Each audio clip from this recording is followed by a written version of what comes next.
வணக்கம் நண்பர்களே. நீங்கள் அதிக கடன் வாங்கியிருக்கிறீர்களா? அந்த கடனை உங்களால் தீர்க்க முடியவில்லையா? அல்லது நீங்கள் அடுத்தவர்களிடம் பணம் கொடுத்து அந்த பணத்தை திரும்ப உங்களால் வாங்க முடியாமல் இருக்கா? அதற்கு என்ன பரிகாரம்? வாங்கள் பார்ப்போம். கடன் என்ற 3 எழுத்து சொல்லாமல் நம்முடைய வாழ்க்கை மாறிவிடும் என்று கூறலாம். கடன் வாங்கினாலும் பிரச்சனை, கடன் கொடுத்தாலும் பிரச்சனை உண்டாகும். இதை பலரும் தங்களுடைய வாழ்க்கையில் அனுபவபூர்வமாக உணர்ந்திருப்பார்கள். ஒருவரிடம் இருந்து கை நீட்டி பணத்தை வாங்கிவிட்டோம் என்றால் அந்த கடனை திரும்பி செலுத்தும் வரை நமக்கு அது ஒரு பெரிய சுமையாகத்தான் இருக்கும். அதனால் நம்முடைய மனம் நிம்மதியையும் இழக்க வேண்டியதிருக்கும்.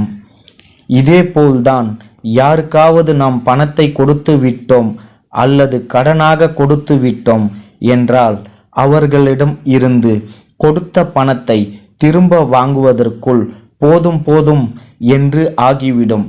வட்டிக்கு கொடுத்தாலும் சரி அல்லது கைமாத்தாக சும்மாவாக கொடுத்தாலும் சரி, அந்த பணத்தை நாம் திரும்ப பெறுவதற்கு எவ்வளவு கஷ்டப்பட வேண்டியது இருக்கும் என்று உங்களுக்கே தெரியும். இவை அனைத்தும் தீர்ப்பதற்கு தை அமாவாசை என்பது நல்ல சிறப்பு மிகுந்த நாளாக கருதப்படுகிறது. அன்றைய நாளில் நாம் ஒரு மண்பானையை வைத்து பரிகாரம் செய்தால் கொடுத்த பணம் திரும்ப கிடைக்கும். கடனாக வாங்கிய பணத்தையும் திரும்ப அடைக்க முடியும். அந்த பரிகாரத்தை எப்படி செய்வது என்றுதான் இந்த ஆன்மீக பதிவில் நாம் பார்க்க போகிறோம்.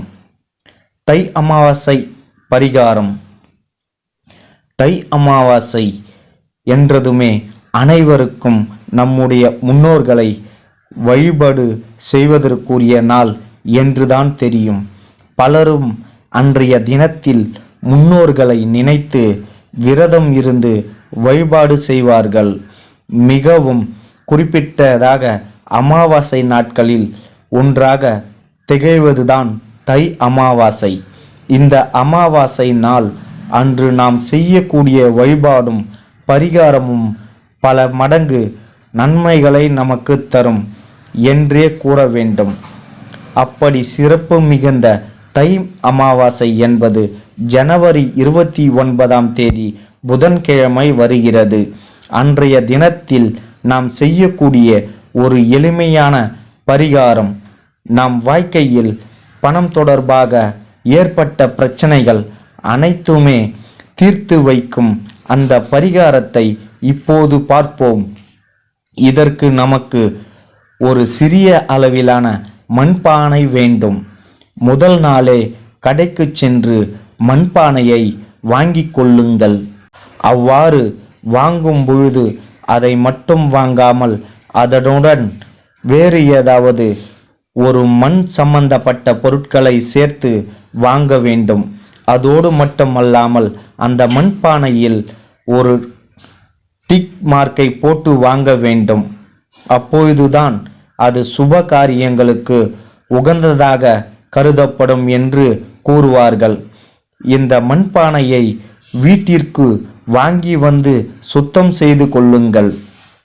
அமாவாசை தினத்தன்று காலையில் பிரம்ம முகூர்த்த நேரத்தில் எழுந்து இந்த மண்பானையில் சிறிது மஞ்சத்தூள், சிறிது குங்குமம், 1 ரூபாய் நாணயம் இவை 3ஐயும் போட்டு மங்களலட்சுமி தாயாரின் படத்தை முன்பாக வைத்து பணம் தொடர்பான அனைத்து பிரச்சனைகளும் தீர வேண்டும், கொடுத்த பணம் திரும்ப வர வேண்டும், நாம் பிறருக்கு கொடுக்க வேண்டிய பணத்தையும் கொடுக்க வேண்டும் என்று முழு மனதோடு வேண்டிக் கொள்ள வேண்டும்.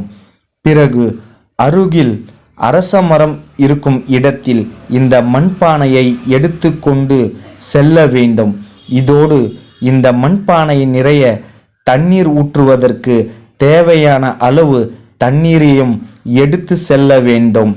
ஆலமரத்தின் அடியில் நாம் எடுத்து சென்ற பானையை புதைக்கும் அளவிற்கு பள்ளத்தை தோண்டி பானை நிறைய தண்ணீர் ஊற்றி அந்த பள்ளத்திற்குள் வைத்து மண்ணை போட்டு அந்த பானை மூடிவிட வேண்டும். பிறகு உங்களுடைய 2 கைகளால் பானையை புதைக்கப்பட்ட இடத்தில் முழு மனதோடு உங்கள் பணம் தொடர்பான பிரச்சனைகள் அனைத்தும் நீங்க வேண்டும் என்று வேண்டிக் கொண்டு தொட்டு வணங்க வேண்டும். இப்படி ஒரு முறை மட்டும் இந்த பரிகாரத்தை முழு மனதோடு செய்தால் நம்முடைய வாழ்க்கையில் கடன் தொடர்பாக இருக்கக்கூடிய அனைத்து விதமான பிரச்சனைகளும் தீரும். அது தீர்வுக்குரிய வாய்ப்பை மகாலட்சுமி தாயார் அருள்வார் என்று கூறப்படுகிறது. கஷ்டங்கள் தேய தேய்பிறை பிரதோஷ வழிபாடு. ஒரே ஒரு முறை முழு மனதோடு இந்த பானை பரிகாரத்தை யார் ஒருவர் தை அமாவாசை நாளன்று செய்கிறார்களோ அவர்களுடைய வாழ்க்கையில் கடன் என்ற பேச்சுக்கே இடம் இல்லாமல் போய்விடும் என்ற தகவலை கூறி இந்த பதிவினை நிறைவு செய்கிறேன். நன்றி நண்பர்களே. இந்த தகவல் உங்களுக்கு பயனுள்ளதாக இருந்தால் இந்த வீடியோக்கு ஒரு லைக் பண்ணிட்டு மறக்காம நம்ம சேனலை சப்ஸ்கிரைப் பண்ணிக்கோங்க.